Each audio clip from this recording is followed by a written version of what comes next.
Good morning, everyone. This is the third talk in the series for monitoring and evaluation Ask Me Anything session that we have been doing for the past few months. And today we have Dr. Akanksha Bapna. She is currently a senior fellow at the Overseas Development Institute in London, and she has recently released a framework that ties up climate change and education research. And today's discussion will be her taking an example to explain the framework and then what it means for monitoring and evaluation and related thinking models in development sector. And Akanksha has a lot of experience in international work. She has worked with Lego Foundation, she has worked with Google, she has worked at the intersection of designing different kinds of evaluation with technology. And right now, she is focusing her efforts on the climate change and its impact on education. So, without much further ado, I will request Dr. Bapna to begin the presentation. Thank you, Akanksha, for taking the time. And I really hope that a bunch of people who did not know about this particular framework or how to kind of think through climate change as it applies to the Indian context in the long term can have some budding questions coming out of this. And thank you for all the participants for attending this session as well. Akanksha, it's yours. Thanks a lot, Arvind. So, I guess I'll jump right in. I'm going to be talking about the Climate Education Research Framework, or CERF, and a bit of background. So, this framework has come about because of the need to try and understand the intersection of these two areas.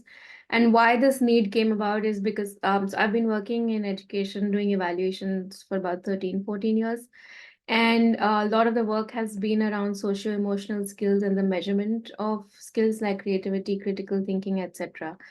And it is fairly evident that these skills are also very much required to a pretty fast-changing world, both in terms of human-generated crisis as well as climate crisis. And so started thinking about the intersection of these skills with climate change. And it turns out that there are a fair number of players thinking about this, but it's a pretty chaotic intersection to make sense of. And so, starting to think about this, eventually teasing out the key areas of climate change and education and trying to align them is how we came up with this framework. And I guess I'll just dive right into it. So, I mean, I'm going to skip over the activities part of this and uh, okay, so the climate change and education nexus, what does that look like? Unsurprisingly, it's very, very complex. So I'll go a little bit over the historical background of where education appears in the climate change discourse. So 1992, the UNFCCC, the Convention for Climate Change, underscored the significance of education and public awareness in addressing climate change. This was then sort of repeated in the Paris Agreement, in the Berlin Declaration, and recently last year at COP28 in Dubai, there was a day dedicated to education, mostly focusing around youth and education and skills. Having said that, this day dedicated to education at COP didn't necessarily have much meaning because education was not part of the central negotiation agenda. It was um, a separate day with not really very much talk across the financing of climate change and linked to education. Also, if you look at the language across these documents, it's mostly the impact of education on climate change, and there is no discussion of the impact of climate change on education. So I'm going to highlight a little bit both these directions to make a case for why we need this framework. So we have climate change that affects education. How that happens is there is reduced access to learning. So very obviously, if there's flooding, there's destruction of school infrastructure, there's going to be disruption to access of learning. There's also indirect mechanisms where there could be disruption of crop cycles, for example. So that leads to parents pulling children out of schools in untimely fashions, and therefore they do not access education. Then there is disruption of the learning process itself. For example, higher temperatures will reduce ability to focus on learning, or hunger, which could be driven by the disruption of school meal programs and the supply chains leading to school feeding programs. So indirect ways of disruption of learning. And then there is also loss of indigenous knowledge. So there's a lot of cultural and local knowledge linked to climate patterns, land use, etc., which are at risk as a result of climate change. I'll come back. I'll keep looping back to this aspect in this conversation. We also then have the other direction where education affects climate change. So how does that happen? We have general education, so just higher levels of education allow people to adapt better to the impacts of climate change. You have more resources, more human capital, social connections, etc. Also, general education can potentially support mitigation. So you have then the ability to make choices, for example, by buying electric cars. However, higher education levels are also known to be linked to increased levels of consumption, but that's a little bit more complex, and I'll come back to that further down. Then you have specifically climate literacy. Climate literacy also will impact climate change decisions or adaptation to climate change. Knowledge of climate change will hopefully lead people to make decisions which will support mitigation or reduction in, and mitigation in this context is very specifically reduction in greenhouse gas emissions or CO2 emissions. Climate literacy could also lead to increase in anxiety. So there's a lot more young adult, adolescent anxiety and mental health stress linked to climate knowledge. I mean, it goes down as far as early childhood. We know of anecdotally very young children getting very annoyed at cars because they know they're causing emissions. And then the other level of education is green skills. So these are skills linked to evolving industries, which are linked to both adaptation as well as mitigation of climate change. So this is pretty complex. We have this intersection rock, paper, scissors, lizard, Spock kind of a thing happening at this intersection of climate change and education. How this plays out is this is an example of a knowledge graph which is linking various factors that I've just outlined. The purple nodes we've classified as events. Orange ones are more of outcomes, and then the arrows, green arrows increase, red arrows decrease. And then you can see some of these other odd colored ones. So between education and mitigation, or adaptation and learning loss. In this case, it's bidirectional. So adaptation will decrease learning loss, and learning loss will decrease adaptive capacity. And in this case, higher education levels could lead to mitigation or reduction in emissions because of better decision making, or it could lead to increase in consumption and therefore also impact mitigation in that way. So this is a pretty complex web of interactions, and therefore we've tried to come up with this intersection of climate change linked key domain areas with education. And this is adaptation, mitigation, and loss and damage linked to early childhood education, school education, tertiary and technical, indigenous, non-formal, and sector level. We've encompassed this whole thing in a systems framework. And the reason is because we have this pretty complex set of connected factors, and linear analyses are not necessarily going to support the understanding of this. So this is some series of research questions we've mapped out, but I think I might just pause this here and see if there's any questions that you'd like to discuss. Yep. Ma'am, coming to that nodes, Yeah. event, adaptation, mitigation. So this was just a framework that you were suggesting that basically flooding leads to loss of damage, and then learning loss, something that way, or loss and damage, and then absence, and then learning loss. So here, the this framework, this image is just depicting about the consequences of this climate change events in terms of now one is learning loss, one is marginalization. Are we just focused that learning loss would lead to loss in life outcome learnings? Now here there was adaptation. I was just looking at uh, adaptation is at the left side of the end. What do you refer here, adaptation here, and adaptation leading to learning loss that way? I was just getting confused in the framework. No, so this is, I mean, don't Orange look color nod, adaptation. right. So I would suggest don't look at this in terms of where things are placed. This is a very movable network. Okay. And maybe I can share a different. Meaning I should not go much in that theoretical. No, let This. me actually share another graph with you. Can you see this one? Yes. Right. So this is actually a three-dimensional graph. We can move all of these around. The idea is just Okay. to show that these are all very interlinked and there are complex connections. So they can be bidirectional, unidirectional, from one to the other, back itself Okay. as well. So yeah, so for example, here these three, and this is also fairly preliminary because we've just started mapping the literature and these are now some of the emergent linkages. But as we go deeper into the literature, this is going to get modified quite significantly. So this is just to show, for example, flooding can lead to health impacts, which will lead to cognition or losses and then learning loss. So it's a pretty long chain going from flooding to learning loss, right?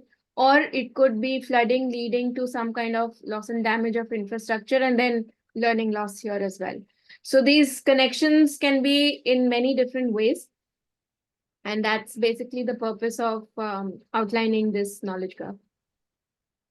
And this graph is made in which software? It's in Gephi. Gephi. Okay. Yeah. So, Akanksha, Thank I you. had a question as well. Huh. I think it was regarding the impact of climate on education, the 3 points, reduced access to learning, etc. Right. I mean, one of the points that I thought was could be interesting, but didn't find it listed, or did I misunderstand it, was climate change disrupting the community life itself, Mm-hmm. which in turn has structured the developmental pathways generally for children, and how that kind of affects learning outcomes from outside the school context itself. Could you Uh, repeat that? Climate change and disrupting community. for example, the displacement of communities because of climate change, and Right. I hit you have mentioned over there. So when you say displacement leads to marginalization, that is Mm-hmm. one way of that effect playing out. Yeah. I was thinking in terms of, how we talk about for a child's overall development, the family ecosystem and having healthy neighborhoods, etc., or communities, safe communities for that matter, are important. I wanted to understand if the disruption of the community dynamics or family dynamics because of climate change events are captured in something over here on the graph, or is it something that is to be kind of explored more? No, that needs to be explored, but there will be a lot of literature, and we are currently doing a study in Colombia where Mm-hmm. we are trying to develop measures of inclusion and belonging for displaced populations. So the theory being that if there are children who are displaced, they have a loss of sense of inclusion, and that could come from many dimensions. So that would include part of community or school or just sense of self, so the compound index. So loss of sense of inclusion that could then lead to learning losses as well. So, but that I'm sure a lot of that literature already exists, but more in the context of migration. So climate linked events could lead to migration as well. and that entire kind of set of factors would get activated from that front. This, just to caveat, this is a very preliminary kind of seed idea to visualize how these factors are linked and to highlight the fact that it is a pretty complex intersection. Thank you. There is one follow-up question I had, but I'm not sure if it's relevant to be answered here. So you can answer it whenever it makes sense. Is Sure. that there is a lot of research on how to make communities resilient to natural disasters in the ecology literature and environment and the general climate science literature. Mm-hmm. So I just wanted to get your thoughts on, is there anything that can be taken from that literature and adapted for use in how schools can be made resilient as well in the long term? But yeah, that's more of an open question for later. Yeah. No, I would actually just like to share a link here. Mm, one moment. So,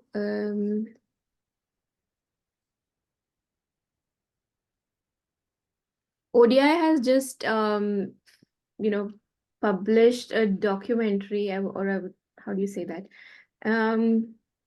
Which is on a, I'm just putting the link here. Mhm. So we've just published this documentary on Dominica, and we've been working with the state to, so the Mm. country destroyed within a few hours because of a tropical storm, Mhm. completely. Mhm. So like below ground zero, and so they've been rebuilding the economy with the angle of resilience, Mm. and you know, infrastructure resilience or system resilience, everything. Yeah. Within this, of course, there's a lot of use of resilience linked literature. Okay. Interestingly, when I've spoken to the researchers working with the government, education resilience has not necessarily been a central conversation. So we're trying to see if we can support education resilience as well as Mm. part of this discourse. Okay. Thank you. Yeah. That helps a lot. Yeah.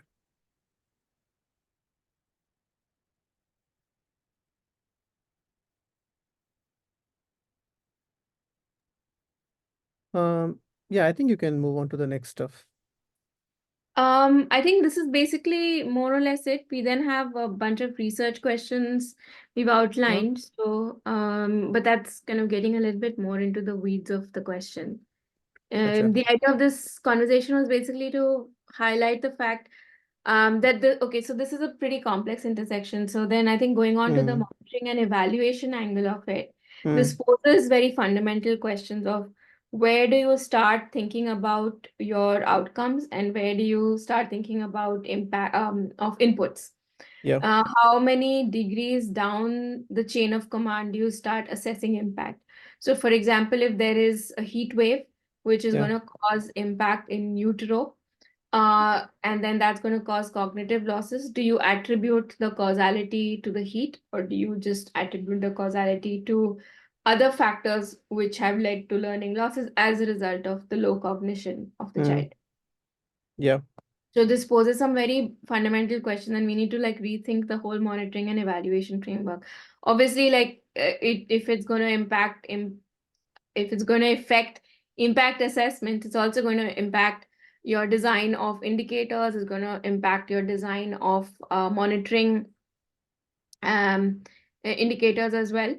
So your program design is going to change as a result if you need to be designing for something which is prone to flooding. And I think I'm not yet talking about the whole attribution science, which is how do we know that an event is linked to climate change? There's a Yeah. whole series of research going on around that. Yeah. But assuming that events are linked to human-led climate change, Yeah. how do we redesign programs? How do we redesign monitoring? How do we redesign evaluation for those? So this Okay. leads to a whole bunch of questions around that as well. Yeah. No, actually that helps because I think one of the most central activities that anybody does in the development sector, as you know, when they begin a project, is to design their theory of change, Yeah. which eventually impacts the kind of monitoring and evaluation philosophy you have and what you measure, etc. Right? Hmm. So a large scale organization might have the human capital, knowledge, resources, teams to kind of look at this expansive interconnected set of factors in Mm-hmm. kind of thinking through theory of change and other activities. But if your organization doesn't have that capacity or the skills to be able to kind of understand all these different linkages, and a lot of these organizations at the small and medium scale, as you very well know, serve a huge proportion of the population, right, in rural areas and other parts of the country, particularly in coastal areas. Let me make it more specific. That's being impacted by climate change by rising sea levels. For them, going forward, when they work on either early childhood care, including mother's health, through Anganwadi centers and everything, in those regions, what does this mean? Like, how should they be thinking about the process of developing a theory of change, if they are living in a climate risk prone region or a neighborhood? Um, and yeah, so that's broadly the question I had. Like, how should they think about it? Can we think of some best practices or some guidelines, rubrics that can help them walk through this in the next 20, 30 years or longer? 20, 30 years, you've got no idea what it's going to look like. No, but I think the first thing to do is to definitely think about it non-linearly. I think we are prone to be thinking fairly linearly, particularly when we're doing impact evaluations. This is the input, this is the output variable, and basically, this is the delta. Mm, So we need to be thinking about this in a much more nuanced way, first of all. So mm, then that brings it down to design as well. I think in that case, in coastal communities, it's interesting you mentioned that. So we were once running an evaluation in Bihar. mhm, In Bihar, the Ganga flooded. We were based out of Patna, and it is where we were about a kilometer away from where the river had already started coming mm, out of the banks. So we had to put in place some emergency measures to either evacuate the team and things like that. But that was just a very reactive. We had no expectation of that happening. But mm, if you know that these kinds of incidences are likely to increase, then you should already start designing for measures, from mm, safety all the way to continued intervention. mm, So can technology play a role in carrying on? And I guess, mhm, constantly focusing on the education angle of things. mhm, So can you, and I think this also then goes back to larger education systems preparing for this, right? So in light of these mm, kinds of disasters, can sector level resilience be obtained? But there mm. are a lot of questions to be answered around what sector level resilience means. Yeah. Uh, it is, your data systems need to be taken care of. You need real-time information on which schools are getting impacted, where and how many teachers, and how can they be either temporarily replaced or made up for in terms of absence. So the whole data systems infrastructure itself. So if Mhm, children cannot go to school, if the intermediate roads are flooded, then how are they going to be accessing? They could potentially institute community level, um, you know, uh, teaching, sort of like the Bal Sakhi, sort of a mhm, thing, which can take over in a scenario like this. mhm, So system level resilience needs to be thought of if you think these regions or areas might be prone to some kinds of climate linked events. But here's the thing, so climate events are not necessarily emergency events, right? They could be long drawn. For mm, example, rising temperatures in general cause uh, learning mm. loss. Yeah. So, but at the same time, rising temperatures in a state like Rajasthan would definitely have a negative impact. But Mm, in a country like Finland is possibly just going to lead to energy saving, mhm, right? So we also need to think a lot about the context in which interventions are operating. And we've always said that, and think about external validity of things, but it mm. needs to be a lot more deeply thought about in the context of climate change. That's interesting because thinking about the impact of climate on education and what that means for monitoring and evaluation, um, across the development sector and particularly in the Indian development sector, evaluations gold standard has been randomized control trials or randomized experiments. including in medium scale organizations these days, right? It's not just to the big organizations anymore in the country, and it's getting funded by funders as well. But climate is not something that can be randomized, right? So if we want to understand the impact of climate on education, unlike other interventions, this is not something we can experiment with. So even for a large scale organization that has, let's say, hypothetically unlimited resources for monitoring and evaluation, and let's say that they have a portfolio of projects in climate vulnerable communities, even for them to internally understand how their target beneficiaries are being affected by reasonably observable climate change patterns, what would be, how should, I'm like, not, how can I think about monitoring and evaluation to the extent feasible, understand the impact of climate change on education? no, I'm gonna throw this question back at you. Like, why would you want to randomize the impact of climate? No, I said if we want to talk about impact of X on Y, typically in the development sector, now the conversation is okay, let's randomize X and let's see the impact on Y. And six, in this case, I cannot randomize climate. So if I wanted to understand impact or evaluate the impact of climate change on education, No, I how should I understand even think about it? I understand the question, but it does not have substantive meaning to it, right? Like Mhm. randomizing, like there is no reason for me to randomize climate events to understand the impact on education. Okay, so I think that was my question. From an evaluation perspective, how do I Right. think about the impact of climate on education?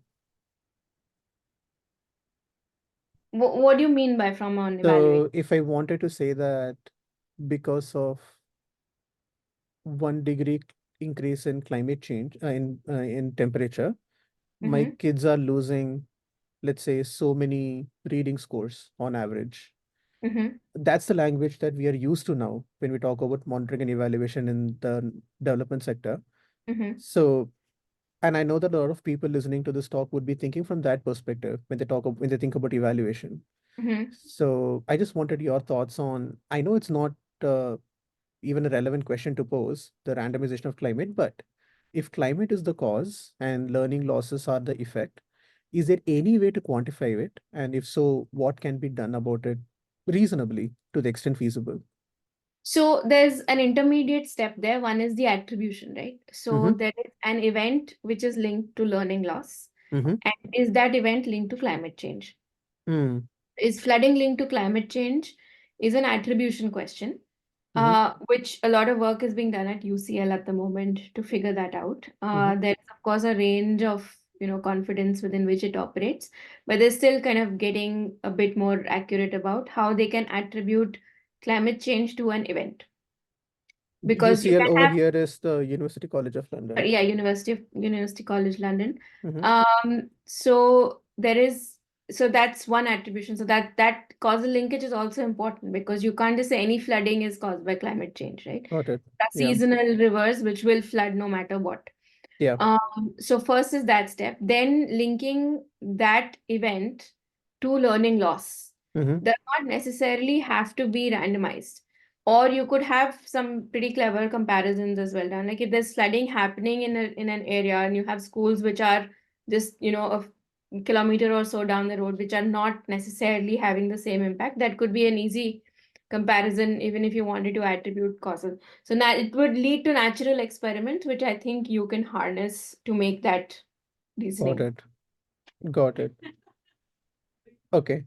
So does that mean, um, in a way, like as a I'm thinking as a sector, how can education related nonprofits can come together to kind of even think through this? Because, for example, from what you said, a huge aspect of monitoring and evaluation in this climate change education intersection is to understand the intermediate processes, Mm-hmm. to understand, to clarify what are the sequence of events happening, finally ending up in learning losses, and then to kind of talk about, can we attribute that to the climate change on the left side and on the learning loss to the right side, for example. So I have always felt that when people start with theory of change, for the program design, a lot of these intermediate processes or constructs kind of get lost because the theory of change is a very linear thinking process, right? Mhm. Inputs, activities, outputs, outcomes, and impact. You're going in some project implementation linear kind of a Yeah, line. yeah.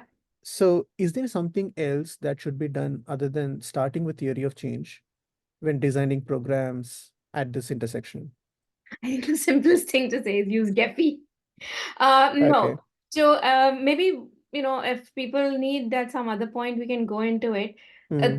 Not thinking about the theory of change linearly is pretty crucial. So in this case, the data set that we have for this network graph I think you can still Mm-hmm. see that on the screen, Yep. is we have, for example, marginalization impacts life outcomes, marginalization impacts learning losses. So Mm-hmm. that data is set out separately. So we should try to not constrain our thinking by the tools available to us to visualize them, but Mm-hmm. rather just put down the data as we think is appropriate and then see how we can visualize it or understand it better.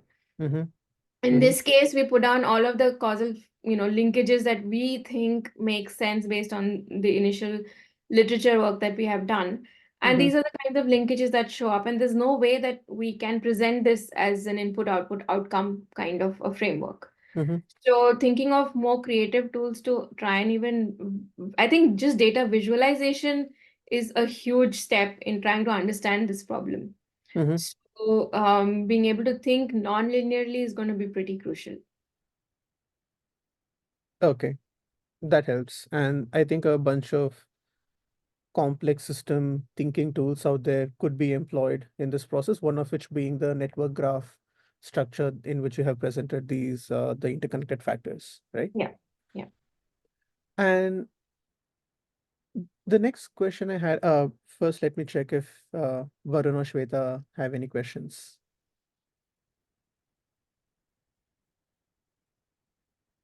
Nothing as of now. Matlab, nothing as of now. Sure, Varun, thank you.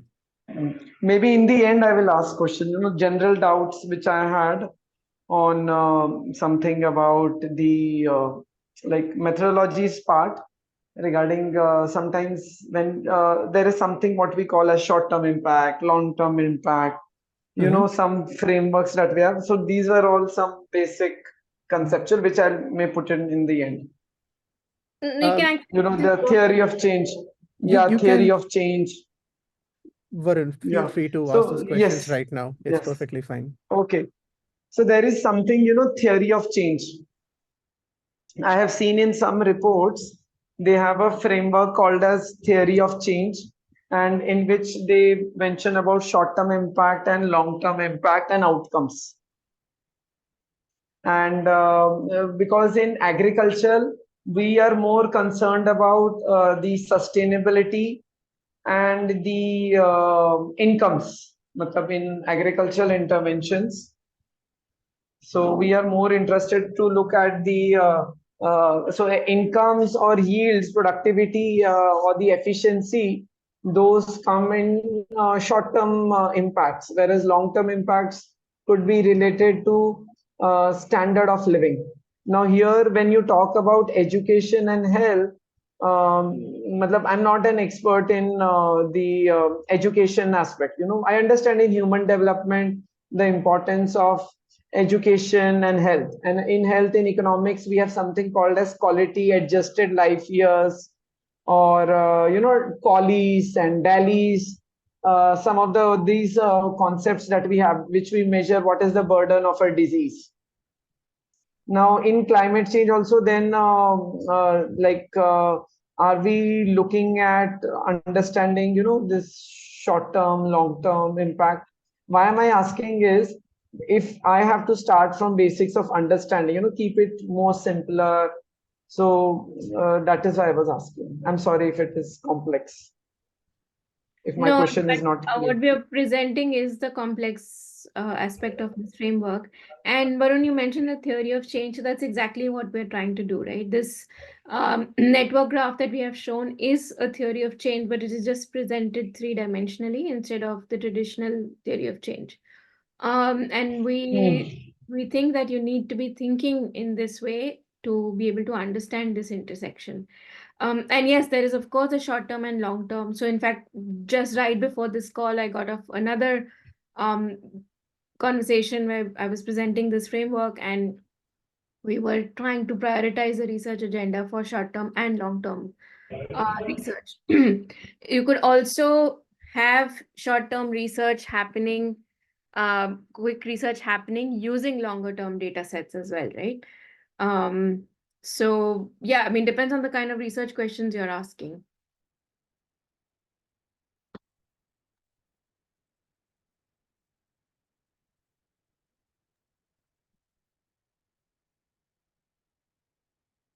If I may add as well, Varun, I think, for example, a long-term impact of this climate change on education would be, let's say, loss of higher education, which you are not able to do if you have been disrupted much early on in life, as in the early childhood education or during your kindergarten to 12th standard education. So the education outcomes in school would then be, let's say, your intermediate outcomes, or short-term outcomes in a certain way. So that is the education pathway. You can also think about short-term impact of climate being as an intermediate factor, like Akanksha had pointed out, could be on your health. And health in turn, in the long term, can affect the way you learn or the way you kind of progress in your education qualifications. So from an education perspective, we can really break it down to the sequences of education progress, which is already like, short term, medium term, long term, if you think from a child's perspective. So there is a certain conceptual, straight line when it comes to education, right? From like the grades you progress through and then your higher education, etc. So in education research, the medium term, short term, intermediate, long term outcomes are usually kind of understood as to be, you start from early childhood, then your school education, and then your higher education, and then how that impacts you finally, the kind of jobs you can get, how much money you earn. So there is a link back into livelihood and, earnings, even in terms of sustainability angle you spoke for agriculture. It's just that the intermediate mechanisms would be different in the climate education pathway, but education still has that clarity on what we think are short term, medium term, and long term outcomes. Does that help,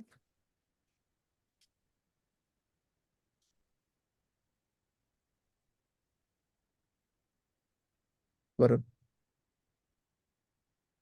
Okay. I'm I mean, hoping yeah. that the point go through. Do Okay. you have any further questions? I think I have just one final question, which is, what does this mean for funders? This being the complexity of it.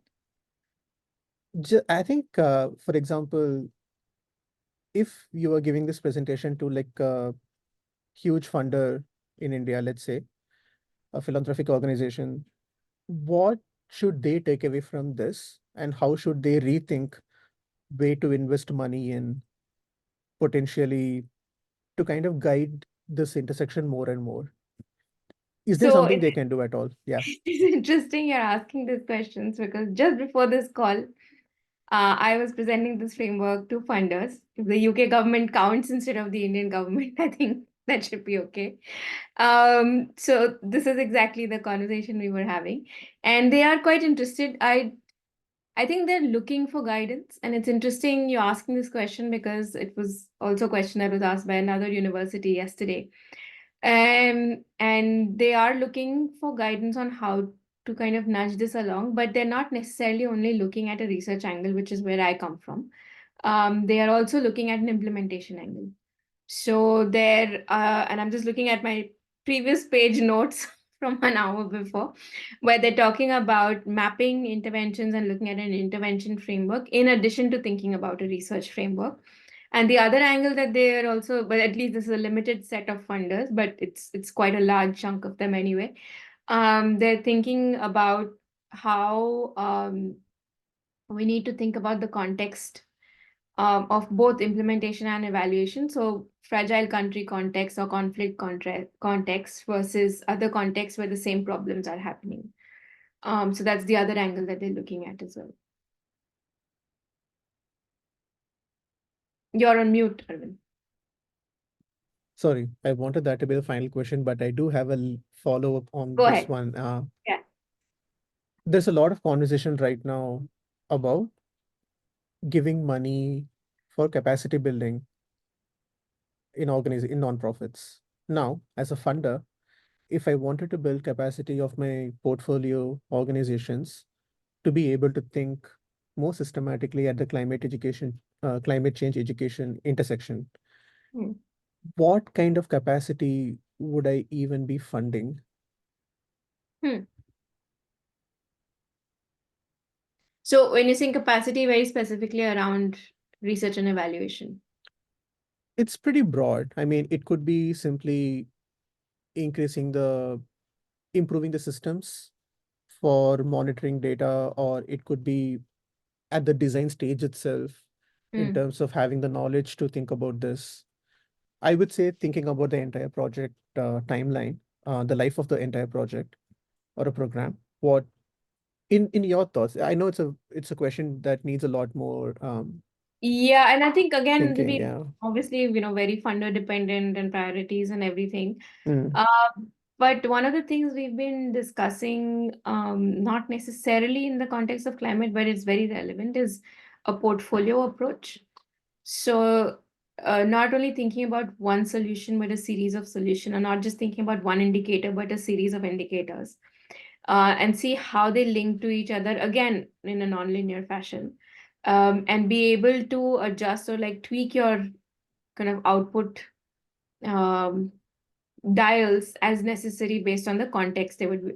I think the mm, ability, the capacity that you would want to be building in teams would be the ability to adjust their interventions and measurements, as because now they're not only taking it from one context to another context, the context itself is changing so quickly. mm, So then they need to be like able to be in this dynamic agile mode of adaptation. And I think thinking in this portfolio kind of approach or systems approach would mm. would be something to think about. That's actually very helpful. And I guess that kind of clicks back with some of the use of systems thinking tools and frameworks that we discussed much earlier on. Mhm. Okay. Akanksha, thank you so much for this Thank you. talk. I learned a lot, and I hope those who are listening to this have a similar eureka moment at some of those drops of wisdom you kind of dropped along the way. And I hope that more people from the community can reach back to you if they think this is something that they are or their organizations are interested in. Thank you so much for taking the time today. Thanks for And having me. Thank you very much. yes, and we hope to see you soon. Yeah, Thank you. bye. Bye.